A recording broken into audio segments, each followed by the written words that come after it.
Belajar bergerak berbagi untuk negeri, guru penggerak majukan pendidikan. Guru penggerak menghamba pada murid, kreatif rancang pembelajaran. Hargai potensi, tingkatkan prestasi, lahirkan profil pelajar Pancasila. Belajar bergerak berbagi untuk negeri, kita menjalin kolaborasi.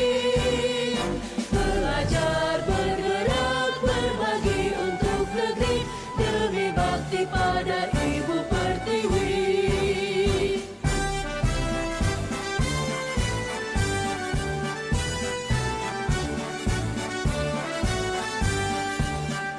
Bulatkan tekad, kuatkan hati, negeri ini memanggilmu kawan.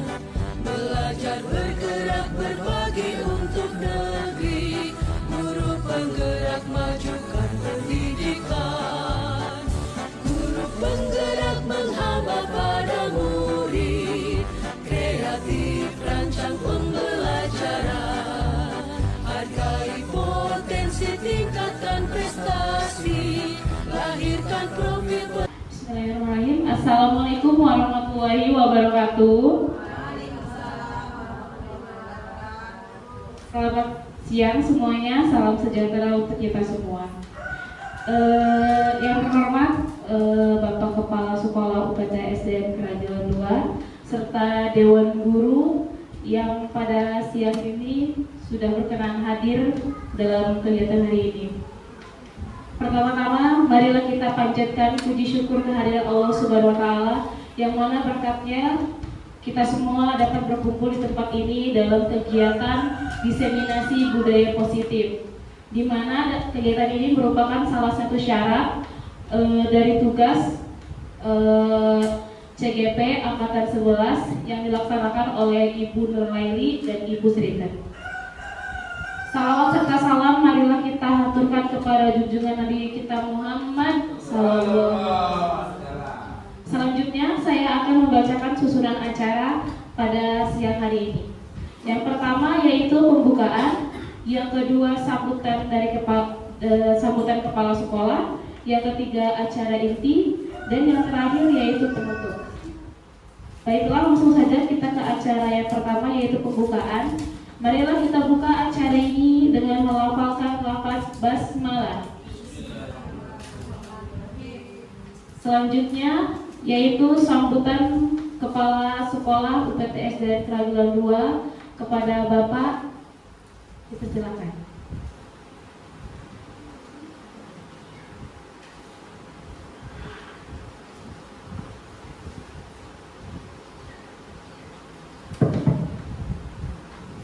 Bismillahirrahmanirrahim.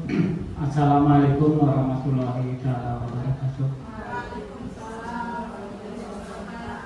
Asyhadu an la ilaha illallah wa asyhadu anna Muhammadan abduhu wa rasuluh. La haula wala quwwata illa billah. Ibu guru,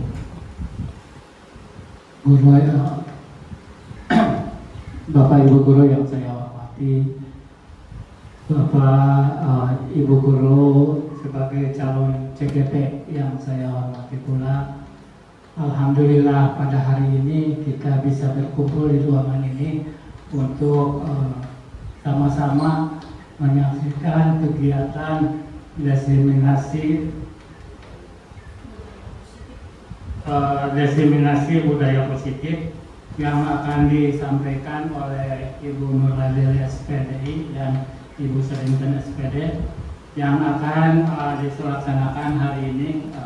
Mudah-mudahan kegiatan ini kita bisa berjalan dengan lancar dan mudah-mudahan kita sebagai peserta dapat mengikuti dengan baik.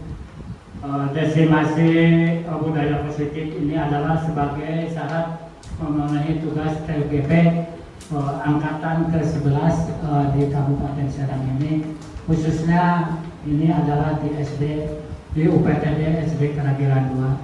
Selawat serta salam mari limpahkan kepada junjungan kita Nabi besar Muhammad SAW, kepada keluarganya, sahabatnya, dan untuk Bapak dan Ibu.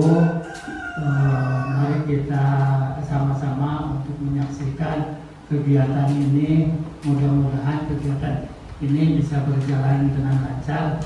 Karena apa? Karena di sini kita punya CGP angkatan ke-11 ini ada 2 orang. Ya. Yang di sini adalah Ibu Nurlanili SPDI dan Ibu Serinten. Mudah-mudahan mereka bisa menjalankan tugas, bisa melaksanakan tugas dengan sebaik-baiknya dalam kegiatan ini. Mungkin itu dari Bapak, cukupkan sekian. Wassalamualaikum warahmatullahi wabarakatuh. Terima kasih kepada Bapak Kepala Sekolah yang telah menyampaikan sambutannya. Selanjutnya yaitu acara inti yang akan disampaikan oleh Ibu Nurlaili dan Ibu Serinten. Kepadanya silakan. Bismillahirrahmanirrahim. Assalamualaikum warahmatullahi wabarakatuh.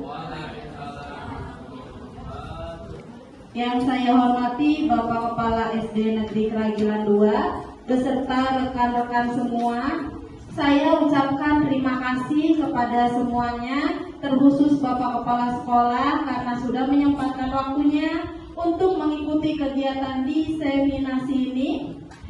Bahwasanya diseminasi yang akan dijelaskan hari ini adalah tentang budaya positif.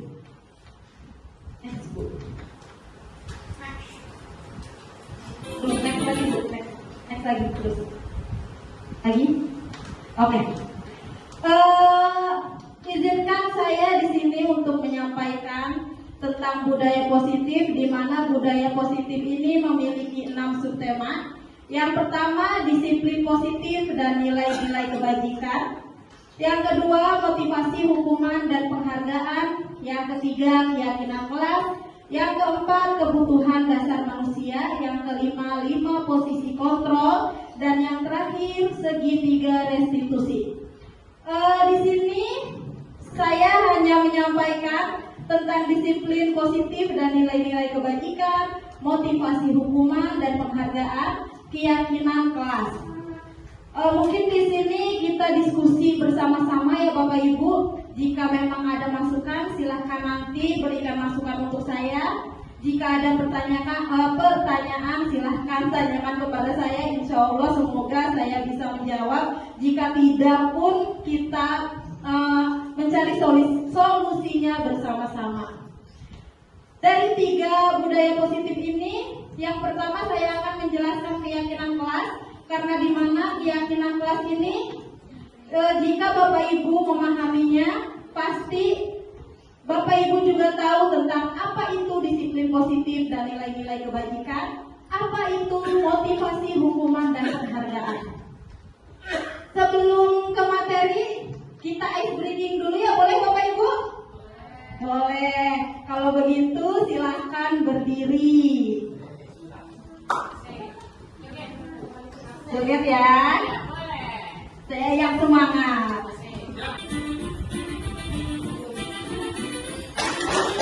Mana yang tinggal? Masih semangat.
Iya, maklum faktor Bu. Oke, boleh berdiri lagi sebentar. Saya repotkan lagi ya Bapak Ibu, mohon maaf. Boleh mencari pasangannya, yang tidak boleh bertiga.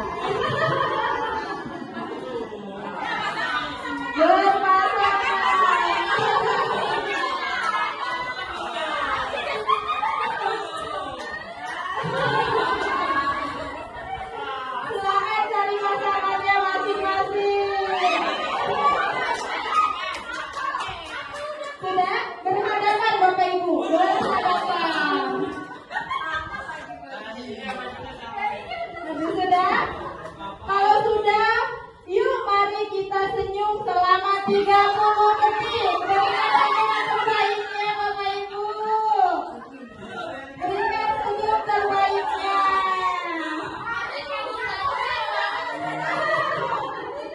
Oke, terima kasih. Tepuk tangan buat semuanya.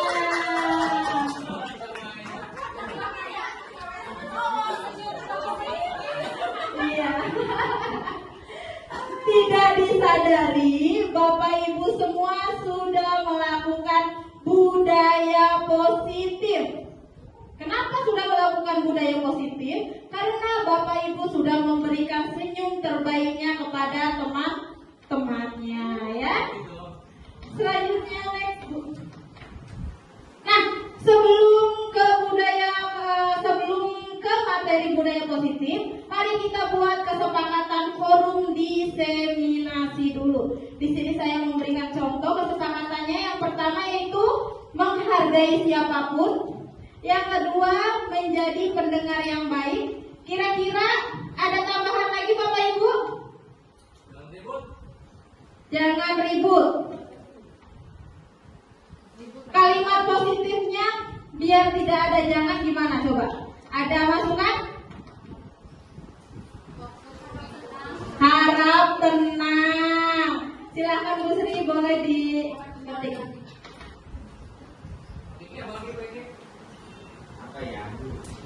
Apa Pak Kiki? Harap tenang, lalu nyaman, memberikan kenyamanan. Alhamdulillah, Masya Allah, tabarakallah. Guru SD Negeri Kerajinan 2 ini memang luar biasa. Ada lagi? Tertib. Kan tadi lagi ice breaking ya, wajar. Kalau ice breaking itu memberikan ekspresinya masing-masing. Ada lagi teman-teman? Apa sudah cukup? Sudah? Oke, sudah. Kalau sudah berarti kesepakatan forum diseminasi ini adalah menghargai siapapun, menjadi pendengar yang baik, harap tenang, memberikan kenyamanan dan juga tertib. Oke, next Bu. Lagi next. Nah, nanti dulu tapi Bu. Oke. Di sini saya mempunyai cuplikan video. Tolong teman-teman amati ya, karena nanti ada pertanyaan untuk teman-teman jawab. Silahkan Bu Sri, next. Wah, ini Pak Suwari.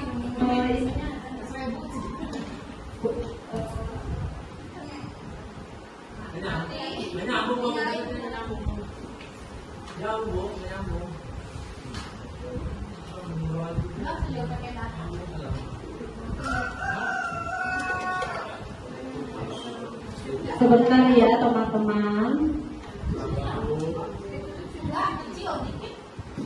Oke. Nah, silahkan dilihat Bapak Ibu. Siapa ini?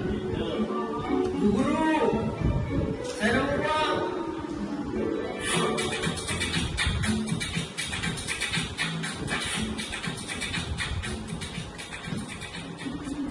Baik Bapak Ibu, ada yang mau menceritakan apa isi video ini?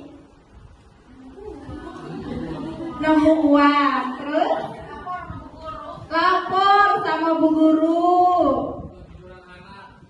Kejujuran anak. Bagus. Next, Bu. Nah, apa itu keyakinan kelas? Apa ya keyakinan kelas? Mari kita ingat video yang barusan tadi kata Bu Enda, yaitu menemukan uang. Terus kata Bu Lina tadi apa, Bu?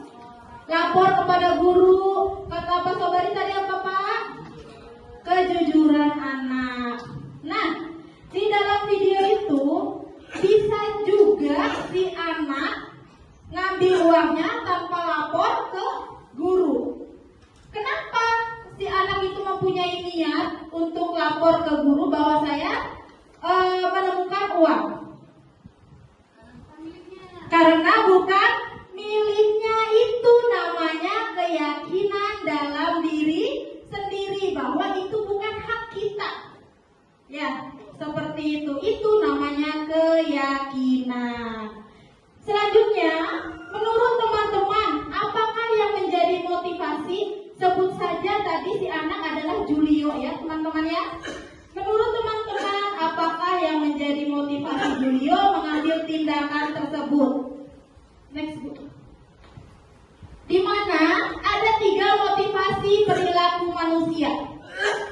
Yang pertama, untuk menghindari ketidaknyamanan atau hukuman. Yang kedua, untuk mendapatkan imbalan atau penghargaan dari orang lain. Dan yang ketiga, untuk menjadi orang yang mereka inginkan dan menghargai diri sendiri dengan nilai-nilai yang mereka percaya. Di sini saya akan membagikan sticky note ya, yang untuk Bapak Ibu isi dengan pertanyaan tadi. Jadi Julio ini termasuk motivasi yang mana? Yang pertama, yang kedua, atau yang ketiga?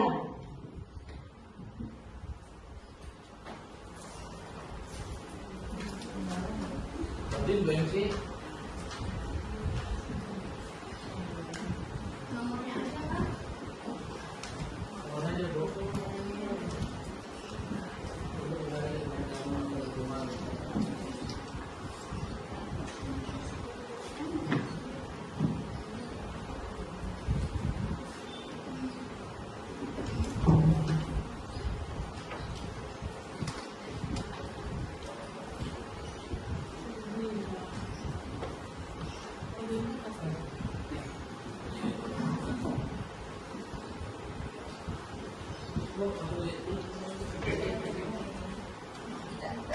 Yang punya aja di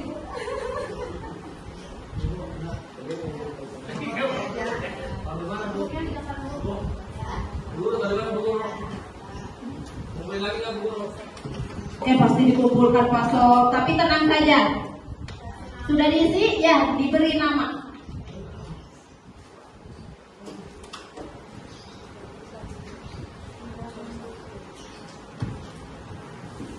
Sudah ya? Kalau sudah disimpan dulu jawabannya.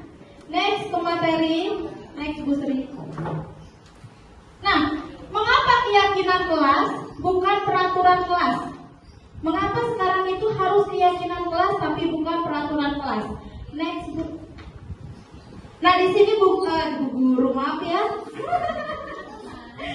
Di sini saya mempunyai contoh peraturan kelas. Yang pertama, membuang sampah pada tempatnya. Yang kedua, taruh kembali barang di lemari atau rak yang tepat. Ini contoh peraturan kelas. Jika dilihat dari 2 peraturan kelas ini, tujuannya adalah kebersihan dan kenyamanan kelas. Dari peraturan nomor 1, peraturan nomor 2 itu tujuannya adalah kebersihan dan kenyamanan kelas, di mana nilai-nilai kebersihan dan kenyamanan kelas ini disebut dengan keyakinan, yaitu nilai-nilai kebijakan, nilai-nilai kebajikan yang disepakati bersama-sama. Seperti itu. Next, Bu Sri. Nah, menurut Diana Gozen pada bukunya Restitution Restructuring School Discipline, yaitu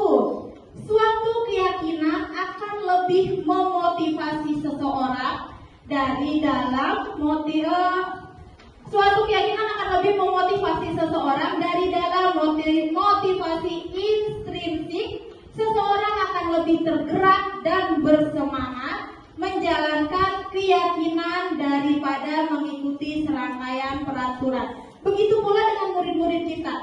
Jadi kalau seandainya kita membuat peraturan, anak-anak itu kurang bersemangat, jadi ada beban di dalam hatinya. Beda dengan keyakinan. Kalau keyakinan itu kita menjalankan sesuai dengan apa yang ada dalam hati kita, seperti itu. Next, Bu Sri. Nah, di sini ada peraturan kelas dan keyakinan kelas.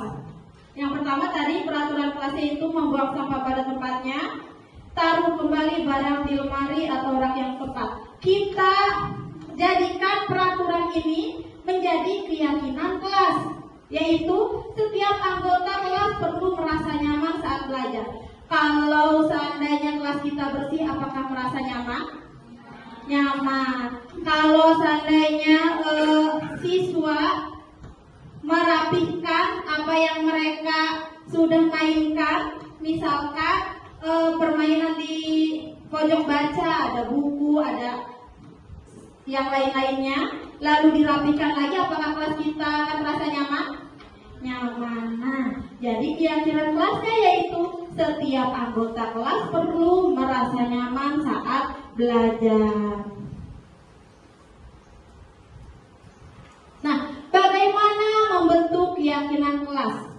Seperti ini Bapak Ibu, cara membentuk keyakinan kelas. Yang pertama yaitu pembuatan keyakinan kelas melibatkan semua warga sekolah.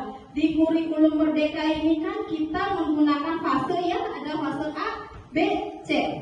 Jadi boleh Bapak Ibu mendiskusikan keyakinan kelasnya dengan rekan sejawatnya. Yang terpenting sesuaikan dengan kondisi kelasnya masing-masing. Jadi boleh berdiskusi, boleh berkolaborasi, seperti itu. Yang kedua, keyakinan kelas hendaknya tidak terlalu banyak, sehingga mudah diingat dan dipahami. Jadi jangan terlalu banyak-banyak, yang penting bisa diyakini oleh peserta didik kita. Yang ketiga, menggunakan kalimat positif seperti yang saya contohkan tadi, ya Bapak Ibu. Yang keempat, keyakinan kelas sebaiknya sesuatu yang dapat diterapkan di lingkungan tersebut. Jadi sesuaikan dengan kondisi kelasnya masing-masing. Jangan tergantung, saya melihat kelas ini mau ikutan keyakinannya seperti ini, karena setiap kelas itu berbeda-beda Bapak Ibu kondisinya, dan anak-anaknya pun berbeda-beda karakternya, seperti itu.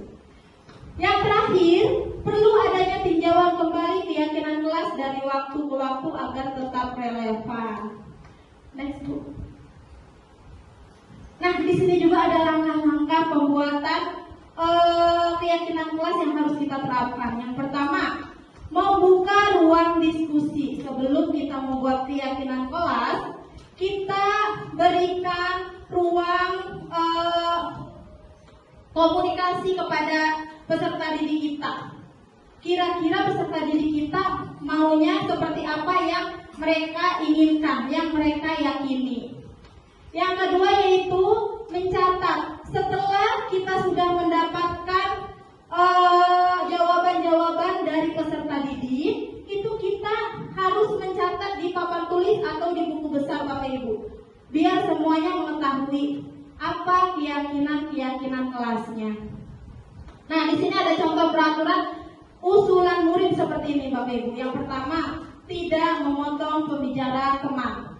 Yang pertama, tidak memotong pembicaraan teman.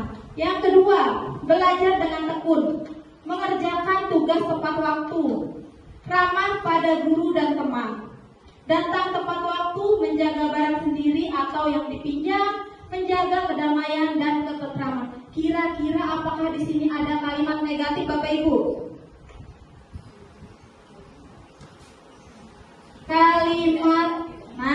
Betul sekali. Kalimat negatifnya yaitu tidak memotong pembicaraan teman. Kenapa bisa termasuk kalimat negatif? Ada kata tidak boleh, jangan. Itu seakan-akan mendiskriminasi murid seperti itu ya Bapak Ibu. Next Bu.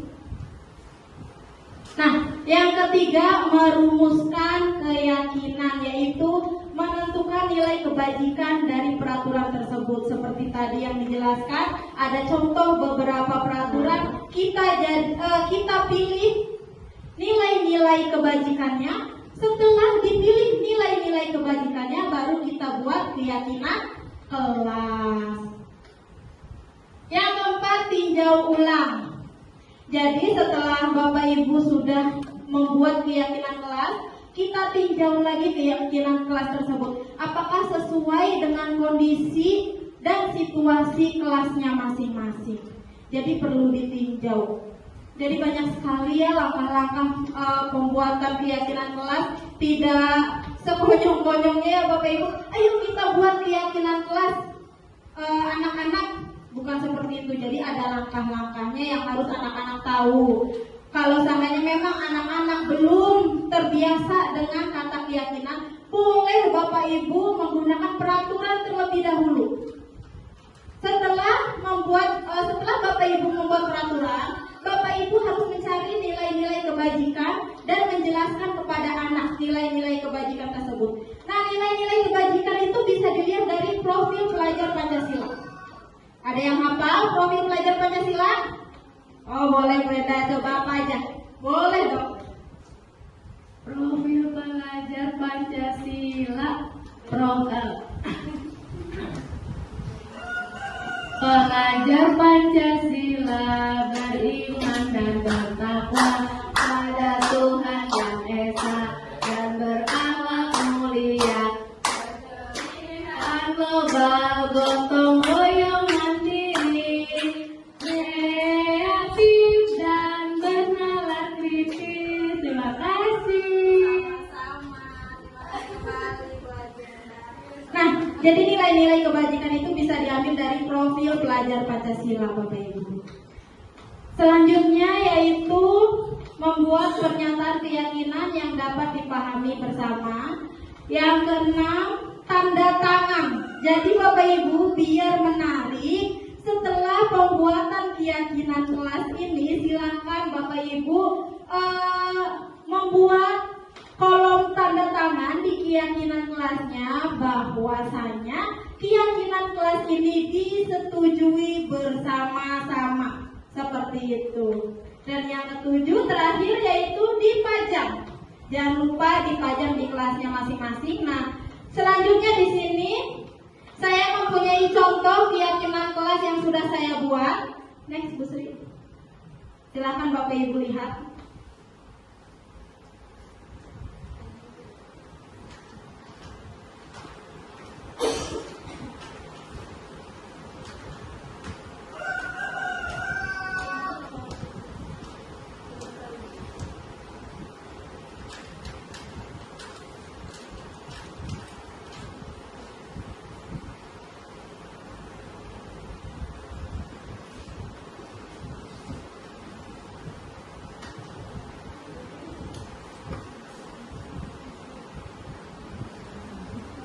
Sebentar ya Bapak Ibu ya.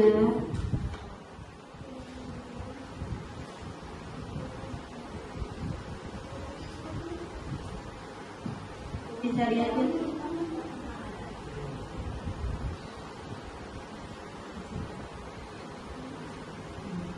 Diputar.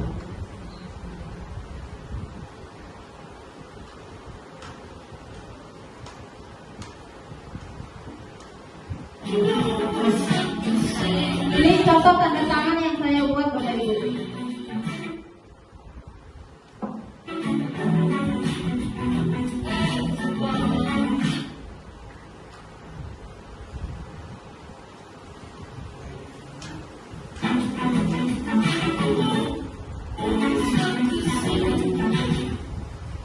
Nah, oke. Sudah dilihat ya Bapak Ibu ya, di sini saya tidak menggunakan tanda tangan anak, tetapi cap jari anak.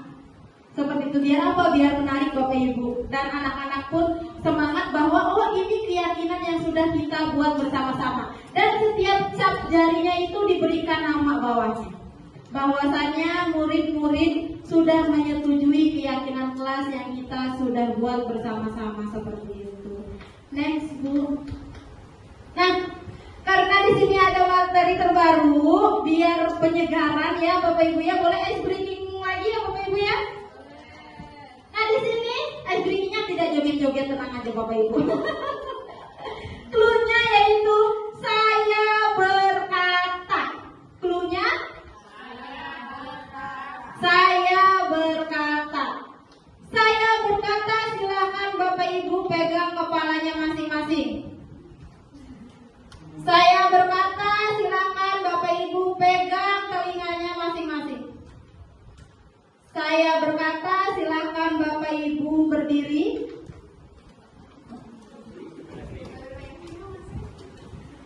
Saya berkata, Bapak Ibu tepuk tangan semuanya. Saya berkata, pegang pundaknya. Saya berkata, silakan Bapak Ibu tepuk tangan kembali. Boleh duduk Bapak Ibu. Nah, berarti belum konsentrasi. Ya. Ulang lagi ya. Sudah paham? Coba. Saya berkata, pegang kepalanya. Saya berkata, pegang pundaknya. Saya berkata, tepuk tangan. Saya berkata, tepuk tangan lagi. Silakan berdiri Bapak Ibu. Iya, alhamdulillah udah konsentrasi. Jadi awalnya yaitu saya ucapkan, saya berkata, baru diikuti. Oke, next. Nah, di sini ada hukuman, konsekuensi, dan restitusi. Tugas yang pertama nanti sekalian ditempelkan dengan tugas yang kedua ya Bapak Ibu ya. Hukuman, konsekuensi, dan restitusi. Next. Di sini saya punya cuplikan video lagi yang harus Bapak Ibu amati. Silakan amati Bapak Ibu. Kamu tidak boleh main ya, karena kamu coret-coret sembarangan di tembok. Ini kasus A. Tadi pagi aku terlambat 20 Dan ini kasus B. Aku harus 20 menit lagi untuk pulang. Ini kasus C. Nanti itu sama. Baik Bapak Ibu, tidak usah panjang-panjang videonya ya, yang penting bisa dipahami. Oke, yang kasus A coba Bu Atia boleh jelaskan. Kasus A menceritakan tentang apa?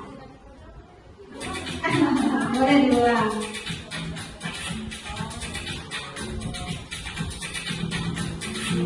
Kamu tidak boleh main di luar ya, karena kamu coret-coret sembarangan di tembok. Tadi pagi aku terlambat 20 menit. Maka aku harus 20 menit lagi untuk pulang. Maaf ya, tidak mengganti itu semua. Oke, sudah paham Bapak Ibu? Coba Bu Atia tolong ceritakan kasus yang A itu tentang apa? Ada anak yang coret-coret tembok ditegur sama ibu gurunya, katanya tidak boleh coret-coret tembok, jangan main di luar. Terima kasih Bu Atia, bahwasanya kasus A itu menceritakan bahwa ada seorang murid yang mencoret-coret tembok, lalu gurunya langsung, kamu tidak boleh bermain karena kamu sudah mencoret-coret tembok. Kasus B, boleh Pak Sobari. Kasus B menceritakan tentang apa? Cek lo, saya datang mengajar telat setengah jam, berarti saya pulang setengah jam lagi. Seperti itu kasusnya. Dia telat 20 menit, pulang pun 20 menit. Sama dengan mengajar, telat setengah jam, berarti pulangnya setengah jam. Mungkin berulang lebih. Terima kasih. Menceritakan tentang seorang guru ya Pak Sobari ini. Iya, diibaratkan seperti itu kan ya. Masya Allah, luar biasa. Oke, di kasus B ini menceritakan tentang peserta didik ada yang telat masuk 20 menit. Dan peserta didik itu pun karena dia merasa bersalah, dia pun pulangnya lebih telat 20 menit dibanding teman-temannya. Yang kasus C, Mulia Punten. Kasus D itu ada anak yang menyobek buku temannya ya. Tapi dia mungkin merasa bersalah, lalu dia minta maaf dan berjanji untuk mengganti buku teman. Terima kasih Bu Lia, betul sekali. Kasus C ini ada temannya yang merobek kertas temannya. Setelah itu temannya menangis dan yang merobek juga lalu meminta maaf kepada temannya tersebut. Next, Bu Sri. Nah, sebelum kita ke hukuman, kita ke konsekuensi, lalu ke restitusi, kita harus memahami dulu 5 kebutuhan dasar manusia, Bapak Ibu. Ternyata manusia itu memiliki 5 kebutuhan dasar yang harus kita miliki. Yang pertama yaitu bertahan hidup. Yang kedua, cinta dan kasih sayang. Yang ketiga, penguasaan. Yang keempat, kebebasan. Dan yang kelima, kesenangan. Next. Kasus A yaitu murid TK mencoret-coret tembok. Di sini ada 2 kemungkinan Bapak Ibu. Kemungkinan si anak tersebut mencoret-coret karena alasan iseng dan bosan. Karena bisa jadi karena alasan senang mencoret-coret tembok. Maka dari itu, kalau seandainya peserta didik kita membuat kesalahan, kita cari dulu faktornya. Kenapa anak tersebut mencoret-coret tembok? Kenapa anak tersebut melakukan kesalahan? Seperti ini Bapak Ibu. Jadi kita harus tahu 5 kebutuhan dasar manusia. Karena anak-anak pun sama seperti kita, sama-sama manusia. Yang harus tahu, kita ini harus tahu kebutuhan 5 kebutuhan dasar peserta didik. Seperti itu ya. Yang pertama, alasan karena iseng dan bosan itu bisa jadi di mana? Termasuk 5 kebutuhan dasar yang mana? Yang pertama, yang kedua, yang ketiga, yang keempat, atau yang kelima? Jika alasannya iseng dan bosan. Mana Bapak Ibu? Karena iseng dan bosan. Betul sekali, kebebasan. Karena anak tersebut pengen bebas. Seperti itu karena alasannya iseng dan bosan. Jika iya ya Bu. Nah, yang kedua, alasannya yaitu karena senang atau hobi. Biasanya anak-anak di sini kasusnya kasus TK ya Bu. Biasanya anak-anak pengen mengeksplor kemampuannya. Di sini alasannya senang mencoret-coret tembok. Nah, alasan senang mencoret-coret tembok ini termasuk 5 kebutuhan dasar manusia yang mana Bapak Ibu? Kesenangan, hobi, betul. Next Bu Sri. Ini kasus B, yaitu murid SMP yang datang terlambat 20 menit. Biasanya karena kita sebagai seorang guru banyak tugas, banyak beban, pasti kita merasa capek. Kita biasanya langsung saja, kamu telat, kamu harus dihukum berdiri di depan kelas, kamu harus tidak boleh masuk ke kelas selama pembelajaran dimulai. Seperti itu, tanpa kita mencari tahu dulu sebab-musababnya apa anak tersebut bisa terlambat.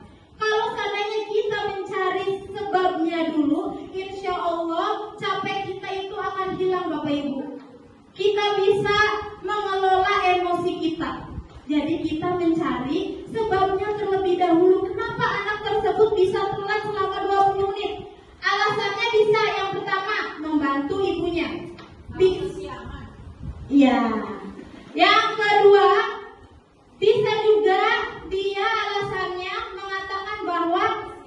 kesiangan. Nah, alasan yang pertama itu kira-kira masuk ke 5 kebutuhan dasar manusia yang mana Bapak Ibu? Mana? Membantu ibunya, bertahan hidup Bapak Ibu, karena peserta didik tersebut membantu kedua orang tuanya, entah itu membantu cuci piring, entah itu membantu nyapu, itu termasuk bertahan hidup seperti itu. Jika alasannya ia mengatakan bahwa kesiangan, termasuk di mana Bapak Ibu? Kebebasan, mengatakan bahwa dia itu kesiangan, kebiasaan, bukan termasuk 5 kebutuhan dasar, Ibu. Kebebasan, penguasaan. Sebentar ya Bapak Ibu, ada yang azan sebentar.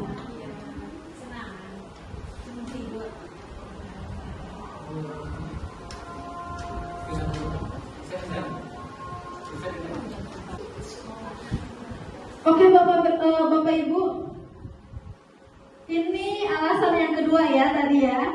Jika ia mengatakan bahwa kesiangan itu adalah termasuk 5 kebutuhan dasar manusia, cinta dan kasih sayang. Betul sekali. Kalau seandainya anak tersebut mendapatkan kasih sayang dan cinta orang tuanya, otomatis orang tuanya akan membangunkan anaknya. Karena anaknya kesiangan, jadi tidak ada yang membangunkan anak tersebut. Makanya anak tersebut termasuk membutuhkan cinta dan kasih sayang seperti itu. Next, Bu Sri. Kasus C, murid SD yang merobek kertas temannya.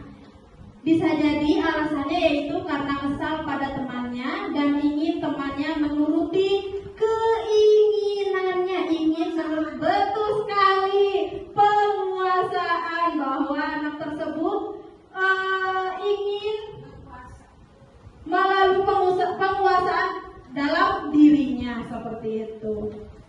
Next. Nah, Bapak Ibu, yang harus kita ketahui sebagai seorang pendidik adalah tugas kita adalah membimbing mereka untuk belajar memperbaiki kesalahannya.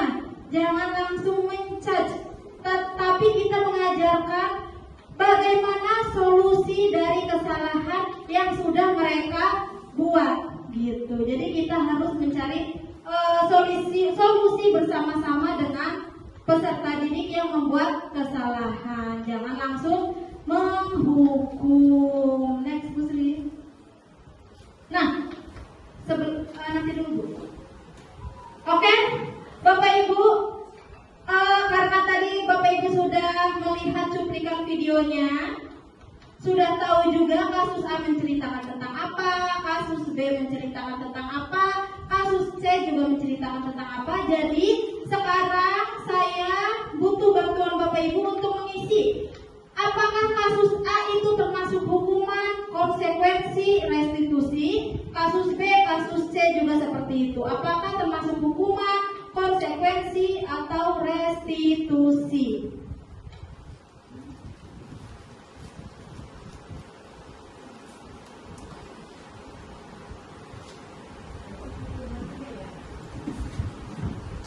Tulis saja ya Bapak Ibu, termasuk hukuman. Yang kasus A termasuk hukuman atau konsekuensi atau restitusi.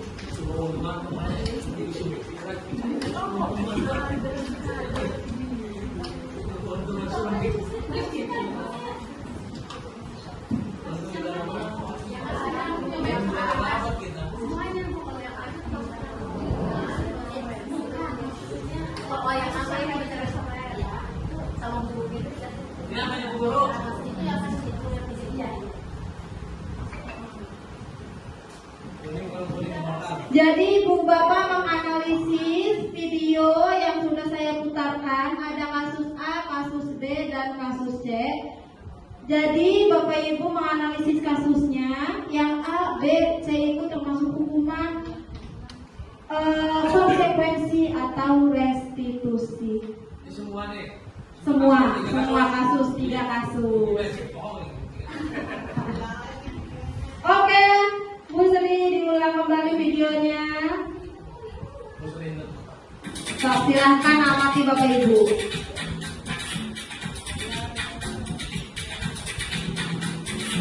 Kamu tidak boleh main karena kamu jalan-jalan sembarangan di jendela. Tadi pagi aku terlambat 20 menit, maka aku harus menunggu 20 menit lagi untuk pulang. Maaf ya, ini aku ganti stasiun.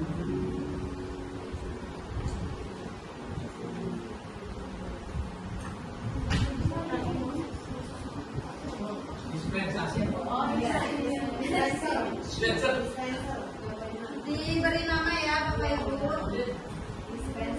Oke, kalau sudah selesai mengisi, silakan Bapak Ibu tempelkan di sini. Tugas yang pertama di karton warna pink, tugas yang kedua di karton warna biru.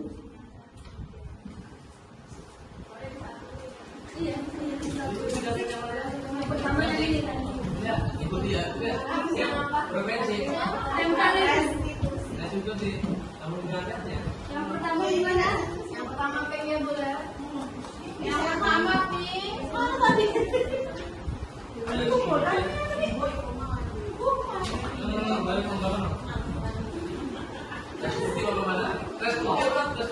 Restitusi Bapak.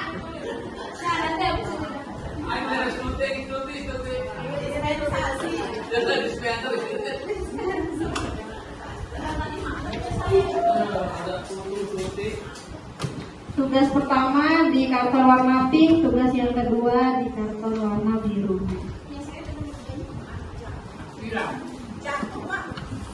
Jatuh cinta. Jatuh cinta.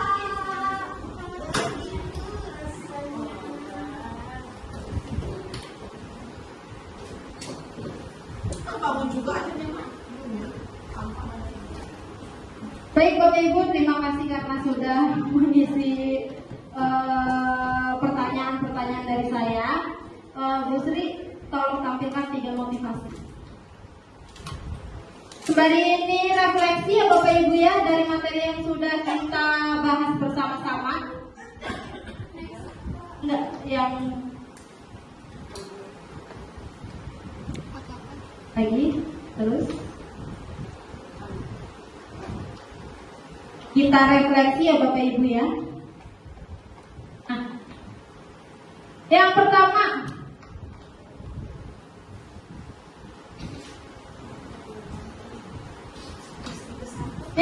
itu Bu Lina menjawab bahwa Julio itu memiliki motivasi untuk menjadi orang yang mereka inginkan dan menghargai diri sendiri dengan nilai-nilai yang mereka percaya. Lalu ini yang berbeda saja ya, oke. Nah, nomor 2, untuk mendapatkan imbalan atau penghargaan. Bu Is juga nomor 2, baik. Saya jelaskan Bapak Ibu ya. 3 motivasi perilaku manusia ini yaitu nomor 1, nomor 2 termasuk ekstrinsik, nomor 3 termasuk intrinsik. Ya, dari dalam dirinya sendiri. Nah, untuk jangka yang panjang, sebaiknya manusia itu memiliki motivasi intrinsik. Seperti itu. Yang pertama, untuk menghindari ketidaknyamanan atau hukuman. Kalau seandainya kita langsung menghukum, berarti jerahnya pada saat itu saja. Belum tentu besoknya itu mereka akan mengikuti peraturan. Bisa jadi besoknya mereka melanggar peraturan. Jadi pada saat itu saja, pada saat dihukum saja. Gitu. Yang kedua, untuk mendapatkan imbalan atau penghargaan dari orang lain juga ini. Jadi contoh, saya sedang mengajar di kelas. Setelah itu saya membuat pertanyaan. Setelah membuat pertanyaan, saya mengiming-imingkan imbalan. Seperti itu ya Bapak Ibu. Nah, si anak itu semangatnya pada saat melihat hadiahnya saja. Belum tentu besok itu semangat lagi. Yang ketiga, untuk menjadi orang yang mereka inginkan.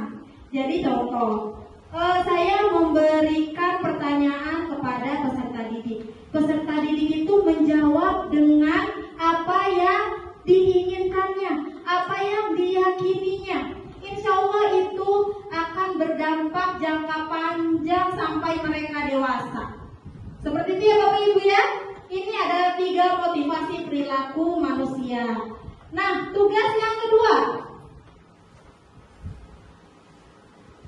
tentang hukuman, konsekuensi, dan restitusi. Yang pertama, saya bacakan salah satu aja ya Bapak Ibu ya. Ini punya Ibu Haji Endah. Kasus A, hukuman. Kasus B, konsekuensi. Kasus C, restitusi. Dan sebagian besar juga sama jawabannya ya Bapak Ibu ya, bahwa kasus A hukuman, kasus B konsekuensi, kasus C restitusi. Betul sekali. Kenapa kasus A itu termasuk hukuman? Karena gurunya tidak menanyakan sebab dari kesalahan anak tersebut. Langsung saja, kamu tidak boleh main karena kamu mencoret-coret tembok. Apakah ada toleransinya Bapak Ibu dengan mencoret-coret tembok dan tidak boleh bermain? Ada tidak toleransinya? Tidak ada. Apa hubungannya coret-coret tembok dan tidak boleh bermain? Karena gurunya sedang emosi, jadi ambil gampangnya aja langsung menghukum. Itu dampaknya sangat negatif, apalagi di anak TK atau anak SD kelas rendah. Bisa-bisa anak tersebut bisa membenci gurunya Bapak Ibu. Nauzubillah min dzalik. Karena kita seorang guru tidak ingin dibenci oleh peserta didik kita. Seperti itu. Yang kedua, betul sekali termasuk konsekuensi. Kenapa termasuk konsekuensi? Karena anak tersebut jadi si anak itu kan telat 20 menit ya Bapak Ibu, dan pulangnya pun telat juga 20 menit karena dia merasa bersalah bahwa saya sudah telat. Jadi saya menghukum diri peserta didik itu sendiri. Seperti itu, dengan pulang terlambat selama 20 menit tanpa mencari solusi terbaik. Apa yang peserta didik itu, kenapa peserta didik itu membuat kesalahan? Itulah konsekuensi. Seperti itu ya Bapak Ibu ya. Yang ketiga yaitu kasus C, betul sekali termasuk restitusi. Kenapa termasuk restitusi? Karena peserta didik itu melakukan solusi pada dirinya sendiri. Saya ini salah, saya harus minta maaf. Seperti itu. Jadi sama saja dengan seorang guru. Jadi guru juga harus mencari dulu apa sebabnya peserta didik tersebut membuat kesalahan. Seperti itu ya Bapak Ibu ya. Next sampai ujung.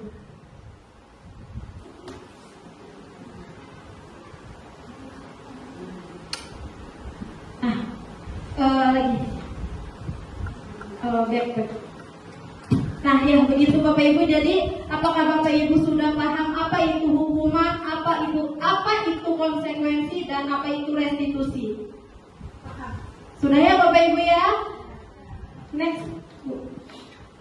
Nah Bapak Ibu, di sini saya menemukan sebuah pepatah, ilmu tanpa amal bagai pohon tanpa buah. Sama seperti kita, semoga apa yang kita dengarkan hari ini tidak hanya sebuah teori saja Bapak Ibu, tapi bisa bermanfaat di kehidupan sehari-hari sebagai seorang pendidik. Baik, Bapak Ibu, ada lagi nggak?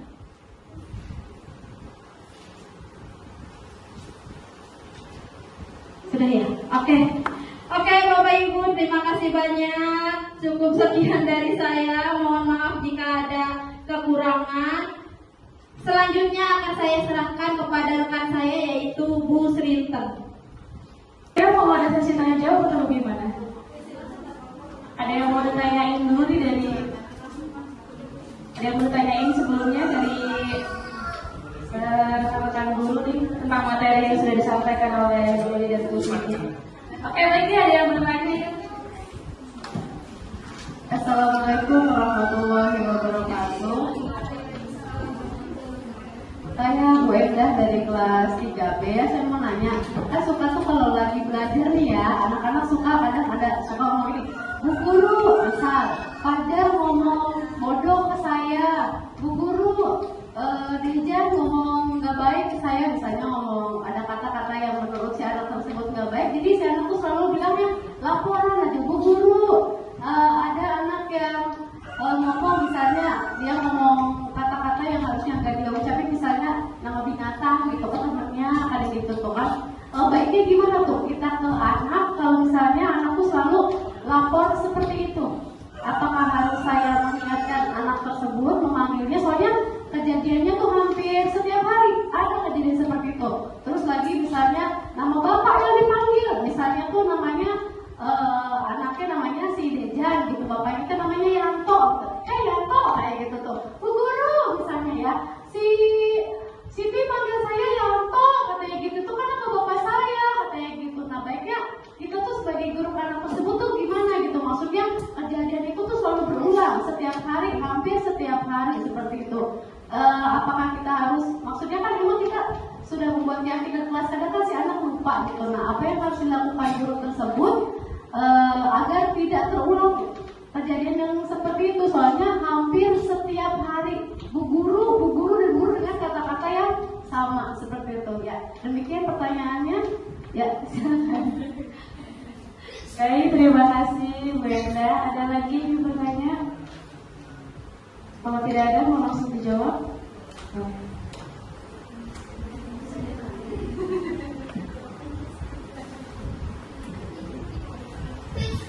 Baik, terima kasih Bu Endah. Masya Allah, luar biasa pertanyaannya, memang relate banget ya dengan kisah nyata sekali ya. Kita sebagai guru SD yang menangani anak-anak SD, luar biasa memang. Memang tidak dipungkiri bahwa di SD itu banyak sekali anak yang sering mengadu. Bagaimana caranya mengatasi aduan anak tersebut? Yang pertama, karena mengapa mereka mengadu kepada gurunya itu pasti ada sebabnya. Mengadunya pun karena temannya mengejek. Iya, seperti itu. Nah, yang sudah dijelaskan oleh Bu Srinten tadi bahwa di budaya positif itu ada 6 subtema. Dan yang terakhir segitiga restitusi. Kita terapkan segitiga restitusi itu kepada peserta didik kita, wajib. Insya Allah ketika kita sudah menerapkan segitiga restitusi, pasti akan ada perubahan pada anak tersebut. Memang tidak mudah untuk melaksanakannya. Saya juga sebagai calon guru penggerak juga memang tidak mudah, Bu. Tapi terus-menerus kita ingatkan kepada anak tersebut. Lagi dan lagi. Memang itu tugas kita. Dan saya juga pernah mendengar pepatah bilang ya, dipaksa, terpaksa, terbiasa. Terapkan itu kepada diri kita. Memang saya juga itu dapat kata pepatah dari pengajar praktik saya. Kalau seandainya diterapkan itu kepada diri kita, insya Allah kita akan menjalankan tugas kita sebagai seorang pendidik dengan baik. Seperti itu. Mungkin memang tidak mudah sih. Sekali tidak akan ada perubahan. Yakin itu, Bu. 2 kali, 3 kali tidak akan ada perubahan. Tapi insya Allah dengan berkali-kali, dengan kita sabar, kita melaksanakan subtema budaya positif kita yang sudah kita bahas bersama-sama, insya Allah pasti akan ada perubahan. Namanya peserta didik itu kan banyak sekali karakter, jadi kita harus memahami karakter peserta didik tersebut. Bagaimana Bu Ajena? Mungkin saya juga tidak akan menjelaskan segitiga restitusi karena memang tadi sudah dijelaskan juga ya. Yang pertama apa Bu Ajena tadi segitiga restitusi? Yang sudah dijelaskan oleh Bu Srinten. Segitiga restitusi itu ada 3. Yang pertama, ada yang ingat? Menstabilkan. Yang kedua, validasi. Yang ketiga, keyakinan kelas. Menanyakan keyakinan kelas. Insya Allah kalau seandainya di kelas sudah membuat keyakinan kelas, kita selalu mengingatkan keyakinan kelas kepada peserta didik kita. Insya Allah peserta didik kita tidak akan ada lagi yang mengadu, tidak akan ada lagi yang mengejek, tidak akan ada lagi bully-bullyan seperti itu ya, Bu Haji. Iya, sama-sama. Mungkin ada tambahan dari rekan saya. Benar ya Bu Enda ya, tadi yang disampaikan Bu Lili bahwa memang tidak mudah kita untuk merubah kebiasaan anak yang seperti itu gitu ya. Namun ya kita usahakan menerapkan untuk menyelesaikan permasalahan tersebut dengan menggunakan segitiga restitusi. Kita validasi tindakan kesalahannya. Kemudian yang pertama tadi kita stabilkan dulu si muridnya. Kemudian validasi tindakan yang salahnya dan tanyakan keyakinan kelasnya. Kita walaupun sudah sekali dengar yang tadi Bu yang dikatakan, tidak akan bukan. Bahkan yang sudah berkali-kali pun gitu ya, kita ngajar dari kelas 1 udah pernah gitu ya, kelas 2, kelas ini. Kalau kalau kelas tinggi ya, pasti yang berbeda ya. Luar biasa bagaimana menanganinya. Namun memang kita gak boleh bosan-bosan. Setiap hari kita harus selalu ingatkan, nasihatkan dan gunakan itu. Kita jangan langsung menjudge anak, kamu salah, kamu gak boleh kayak gini. Kita tanyakan keyakinan kelasnya dahulu, biar anak mencari solusinya sendiri dengan kesalahan yang telah dia perbuat. Kira-kira apa yang harus kamu lakukan? Bagaimana untuk memperbaikinya? Jadi jawabannya itu timbul dari si anak. Nanti besoknya melakukan kayak gitu lagi.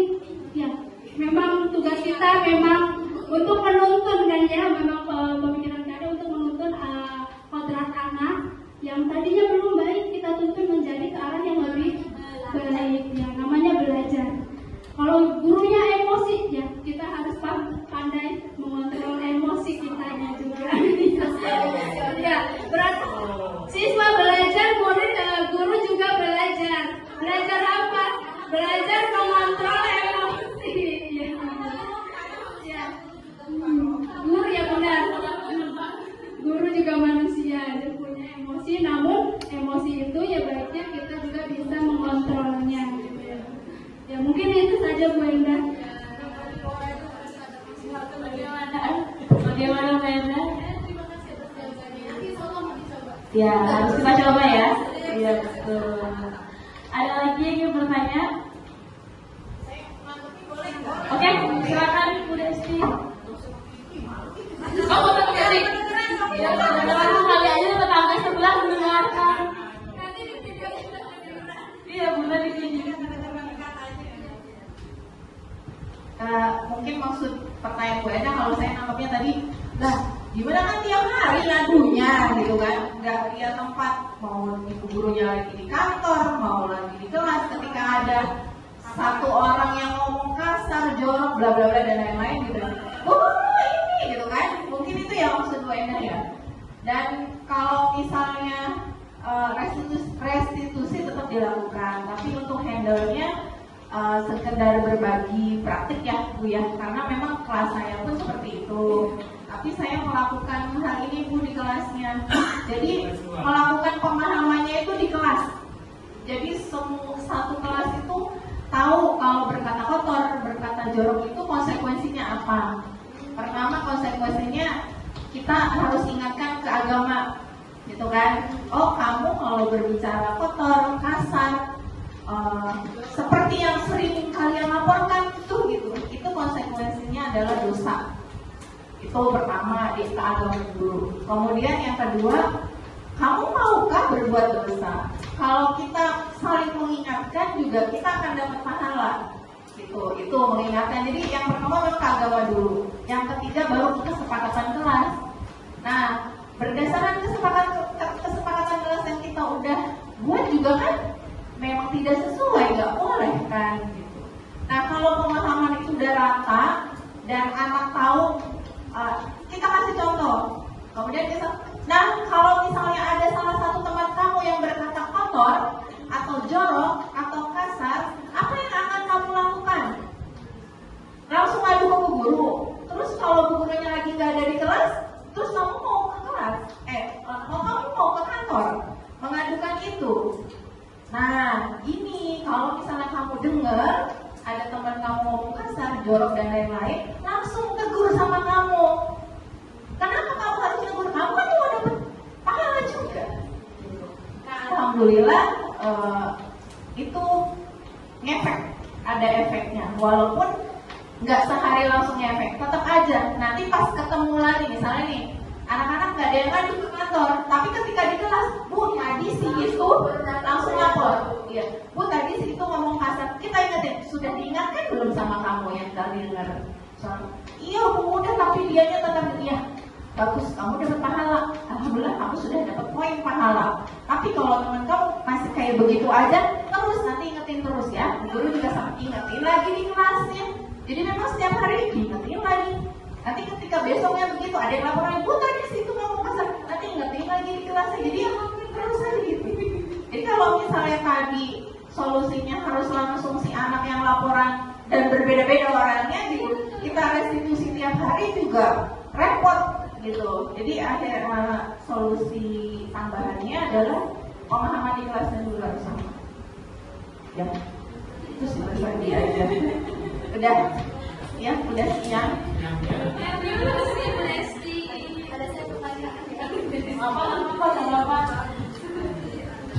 Baik, ini dicukupkan saja. Baiklah, sebelumnya kita beri tepuk tangan dulu ya yang luar biasa untuk guru Mariani kita yang pada hari ini telah membagikan ilmunya kepada kita. Luar biasa ya ibu-ibu semuanya, kita dapat ilmu yang dapat ilmu baru. Saya juga dapat ilmu baru, pasti yang lain juga dapat ilmu yang baru gitu. Baiklah, acara selanjutnya yang penutup untuk mengakhiri rangkaian acara hari ini, marilah kita bersama-sama mengucapkan lafaz hamdalah. Alhamdulillahirobbilalamin.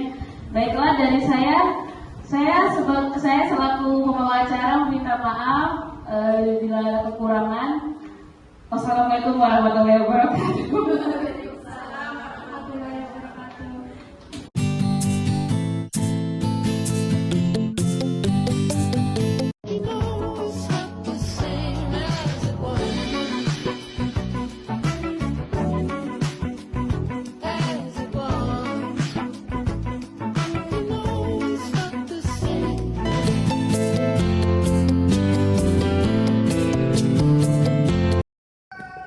Assalamualaikum warahmatullahi wabarakatuh. Perkenalkan, nama saya Pipit Fitriyanti. Saya mengajar di kelas 2A di UPT SDN Keragilan 2.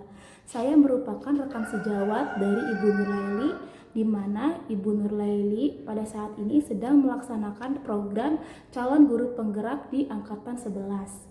Alhamdulillah, kemarin Ibu Nurlaili sudah melaksanakan salah satu tugasnya, yaitu melaksanakan diseminasi, dan alhamdulillah juga saya bisa mengikuti kegiatan tersebut.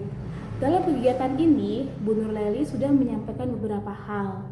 Yang pertama yaitu tentang disiplin positif dan nilai-nilai kebajikan. Lalu yang kedua tentang motivasi hukuman dan penghargaan. Lalu yang ketiga yaitu tentang keyakinan. Nah, disiplin positif ini ternyata bisa kita implementasikan dengan cara membuat keyakinan kelas, di mana saya juga di sini baru mengetahui bahwa keyakinan kelas ini ternyata berbeda dengan peraturan kelas seperti itu, di mana keyakinan kelas itu adalah keyakinan yang harus diyakini di dalam hati siswa bahwasanya hal tersebut harus dilakukan atau tidak boleh dilakukan, seperti itu. Jika si anak sudah meyakini dalam hatinya, secara otomatis anak tersebut tidak akan melanggar aturan-aturan yang ada di kelas maupun di sekolah, seperti itu. Lalu dari diseminasi ini juga saya mendapatkan pengetahuan baru tentang 5 dasar kebutuhan manusia. Seperti itu. 5 dasar kebutuhan manusia ini, yang pertama adalah kesenangan, yang kedua bertahan hidup, yang ketiga penguasaan, yang keempat cinta dan kasih sayang, dan yang kelima adalah kebebasan. Setiap anak itu sudah pasti butuh 5 dasar kebutuhan manusia tersebut. Nah, jika anak ini salah satunya ada yang kurang dari 5 kebutuhan ini, si anak ini bisa jadi dia melakukan kesalahan, seperti itu ya. Nah, bagaimana jika si anak tersebut melakukan kesalahan? Nah, di sini saya mendapatkan pengetahuan baru lagi. Ternyata jika anak tersebut melakukan kesalahan, entah itu dia melanggar aturan yang disebabkan dari kurangnya kebutuhan dasar manusia tersebut, di sini ternyata guru itu bisa melakukan yang namanya restitusi, seperti itu, bukan memberikan hukuman, seperti itu. Jika anak melakukan kesalahan, ternyata di sini lebih baik memberikan restitusi, bukan langsung memberikan hukuman. Di mana restitusi ini dilakukan untuk diharapkan restitusi ini diharapkan siswa bisa menemukan solusi dari kesalahan yang dia lakukan, seperti itu. Jadi siswa yang melakukan kesalahan, tapi kita juga restitusi itu dilakukan agar anak juga tahu apa sih solusinya, seperti itu. Anak yang melakukan dan anak juga yang mencari solusinya, agar kedepannya nanti si anak itu bisa meyakini lagi, oh ternyata yang saya lakukan itu ternyata salah, dan di kemudian hari si anak itu tidak lagi melakukan kesalahan yang sama, seperti itu. Itu mungkin yang saya dapatkan dari kegiatan diseminasi disiplin positif yang telah dilakukan Ibu Nuraili. Mungkin hanya itu yang bisa saya sampaikan. Terima kasih. Wassalamualaikum warahmatullahi wabarakatuh. Assalamualaikum warahmatullahi wabarakatuh. Perkenalkan, nama saya Endah Darwanti, guru kelas 3 di SDN Keragilan 2. Saya rekan sejawat dari Ibu Nuraili yang kemarin pada hari Sabtu tanggal 24 Agustus 2024 sudah melaksanakan kegiatan diseminasi tentang budaya positif. Dan akhirnya saya mengetahui bahwa menerapkan disiplin positif pada peserta didik bisa melalui pembuatan keyakinan kelas secara bersama-sama. Dan ternyata di dalam keyakinan kelas terdapat nilai-nilai kebajikan. Dalam nilai-nilai kebajikan bisa dilihat dari profil pelajar Pancasila. Dan setelah saya mengikuti kegiatan ini, saya bisa tahu bahwa peraturan dan keyakinan kelas itu sangatlah berbeda. Lalu saya juga bisa tahu tentang apa itu motivasi, hukuman, dan restitusi. Bahwa jika peserta didik melakukan kesalahan, seorang guru tidak boleh langsung menghukum, tetapi harus melakukan restitusi agar peserta didik dapat menemukan solusi dari permasalahan yang dilakukan peserta didik tersebut. Demikian yang dapat saya sampaikan. Mudah-mudahan dengan adanya diseminasi budaya positif ini bisa menjadikan peserta didik di SDN Keragilan 2 menjadi lebih baik, dan apa yang sudah dilaksanakan bisa diterapkan di sekolah. Demikian yang dapat saya sampaikan. Kurang lebihnya mohon maaf. Wabillahi taufiq wal hidayah. Wassalamualaikum warahmatullahi wabarakatuh.